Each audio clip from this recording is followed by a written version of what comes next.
Through the Coronavirus Food Assistance Program, the USDA has been able to purchase and distribute agricultural products to those in need through the Farmers to Families Food Box. We're here in Stockton, Missouri to see just one community serve others.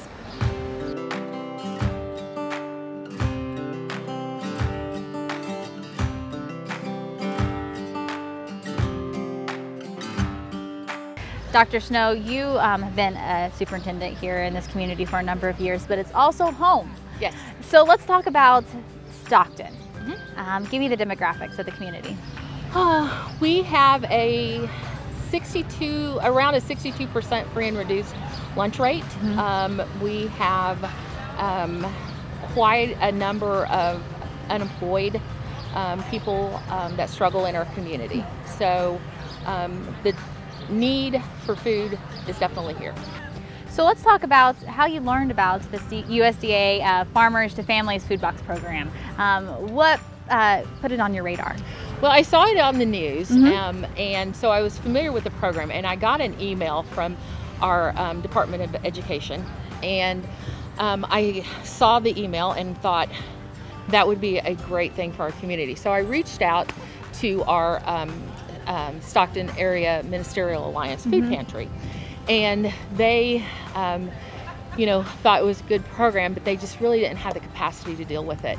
And so I thought, you know what, I'm going to try for this. Talked to a couple people, my volunteers that have helped with our summer lunch program, and asked them if they would be on board with it, and they said absolutely. And so I filled out the application thinking that, maybe I'll hear something in a couple of weeks, maybe I won't. And it's a national program, so you think of, why would I get it? Exactly.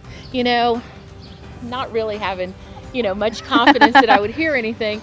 And it was really funny because in 20 minutes, I had a call from CNC. Wow. And they said, I can't send you, it was on a Wednesday. They said, I can't send you a truck this Friday, but I can have a truck to you next Friday. Can you take it? I said, sure, I'll take it. So let's talk about what this means to your community. How did your community weather the uncertainty that we've had over the last couple of months? Well, we have experienced our share of hardship. One of the things that,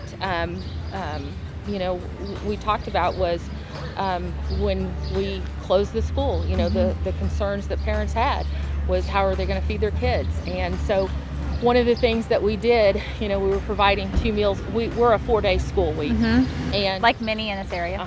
And so we provided basically 8 meals a week for kids, breakfast and lunch.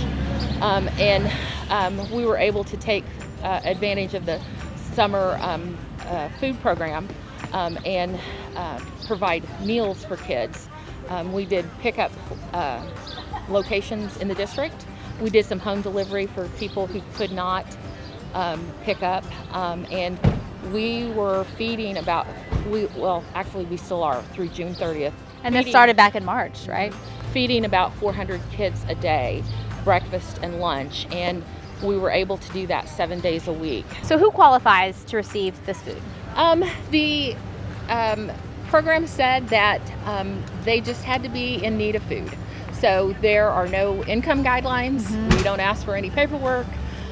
They just have to come and get the food. If they need food, they can come and get it.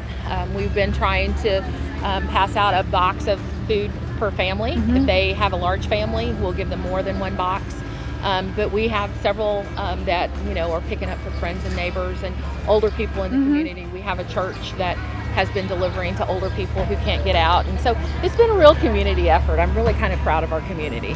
So we know the impact it has on you and your community, but the impact this has on farmers and ranchers across the state is impactful because they had to do something. The horror stories of dumping milk and food going to waste is heartbreaking, but it's also the bottom line for the farmers in the area. Yes. And I don't profess to know how all that works, as far as that goes. I've heard, some people say that when they dump their milk, they get paid for it anyway. I don't know. But when I think of, even if they do get paid for it, which I'm sure they don't, it going to waste when there are hungry people that can use it seems just crazy to me. So why not do something like this to put it to good?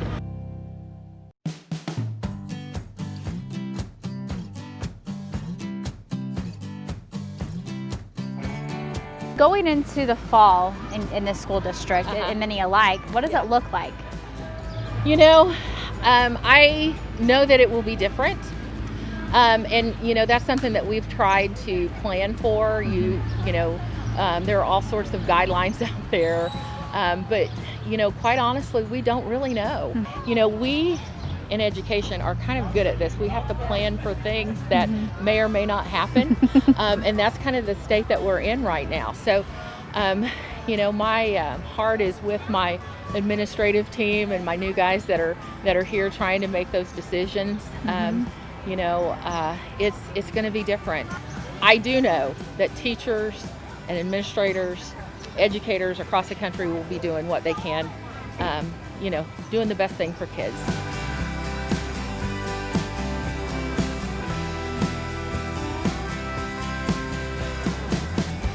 The cars are rolling in, boxes are being handed out. How many's on a pallet, and how many boxes are you handing out today?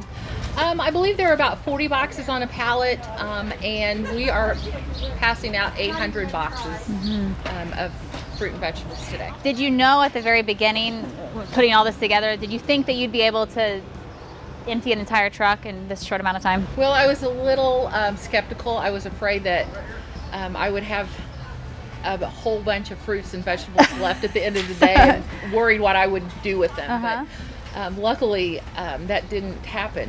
We ran out before the day was over, and as you can see, the word got out and people were here even earlier this morning. So there is a definite need in our community. So we're in week 2 of this delivery program. You know, take us through what we've seen in a box. You know, you had the opportunity to kind of select from a distributor and think through what your community needed. So in this week's box, last week, they received similar items, or is it the same each week? No, they kind of vary. The boxes last week, we noticed a lot of them were different. There were blackberries, some had cherries, some had blueberries, just kind of an assortment, just different things. So I think it just depends on what the distributor has on hand, but really good produce. Well, let's talk about that distributor. CNC Produce is who you guys selected to deliver to you, based out of Kansas City. Yes. Take me through those other options and why you settled with this option for your community. There were other options as far as the types of food to distribute, a lot of meats, milk products. We really didn't have any place to keep a truckload cool. Sure. And I was worried, what happens if we have things left over? We didn't have the place to store it. And so fruits and vegetables were kind of the best option for us. And when I looked at the distribution contracts, fruits and vegetables were the bulk of the contract in our area. So I thought our chances of being selected were better with fruits and vegetables, and the ease of our distribution would be better with fruits and vegetables. So that's why I kind of chose that. Well, these fruits and vegetables are coming from Missouri. They're coming from all over the U.S., from farmers and ranchers during this uncertain time. Yes. And so take me through the process of the program and why it has really come to fruition today. Well, you saw on the news the USDA with the COVID-19 and the shutdown. You saw news reports of farmers having to throw away vegetables because they weren't being able to sell to restaurants and schools. Food in schools, distribution centers. And so this is part of a government buyback program where they're buying these things from the farmers so that they don't have to dump them.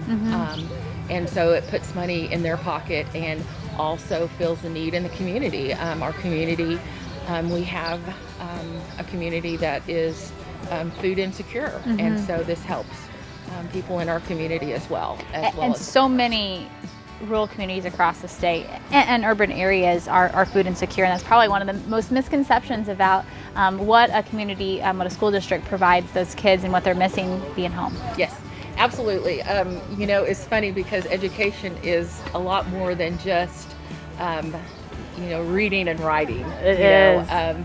We do a lot of extra things.